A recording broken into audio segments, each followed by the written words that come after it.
Hi friends, welcome back to my channel now. Today we are going to learn the 13th Arabic alphabet. The 13th Arabic alphabet is Sheen.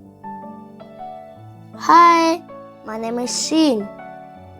Sheen. Sheen. Sheen. You can spell Sheen in English as S-H-E-E-N.